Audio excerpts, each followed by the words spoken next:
प्रिय बंधुगण प्रभु श्रीकृष्ण नाम आपण स्वागत जनाए। प्रभुंकर यह सृष्टि अति विचित्र अटे। प्रभु क्षुद्रतम पिंपुड़ी ठारू आरंभ करी विशालकाय तिमी हाथी पुणी प्रभु महाबल बाघ से निर्माण करछन्ति। सेमानक मध्यरे पिंपुड़ी एक स्वतंत्रता रही अछि। आ पुणी बाइबल कहे पिंपुड़ी मानक ठारे जाई शिख।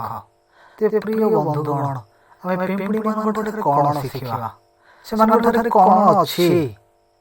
इस भावे आमे केतोटी विषय शिखि परिबा पिंपुड़ी मानक ठारू। प्रथम विषय होछि सेमाने परिश्रमी। सेमाने परिश्रम करन्ति पुणी सेमाने अलसुआ नहन्ति। मध्य सेमाने परिश्रमर रोजगार बा आय को संचय करि आनन्ति। पुणी सेमानकर आवश्यक समय ताके सेमाने व्यवहार करिथान्ति। पुणी मध्य सेमाने शृंखलित अटन्ति। सेमानकर कौनसी सेनापति नथाए। सेमानकर कौनसी गार्डियंस नथान्ति।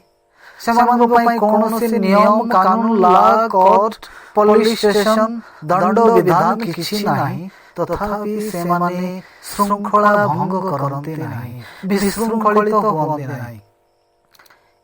ए दुईगोटी विशेष गुण आमे पिंपुड़ी मानक ठारू पाउछु। ते प्रिय बंधुगण आमनकु पिंपुड़ी मानक ठारू निश्चित भाବରେ परिश्रम करिबा विषय शिखिबा उचित। ताही आमनकु धर्मशास्त्र बाइबल शिक्षा दिए।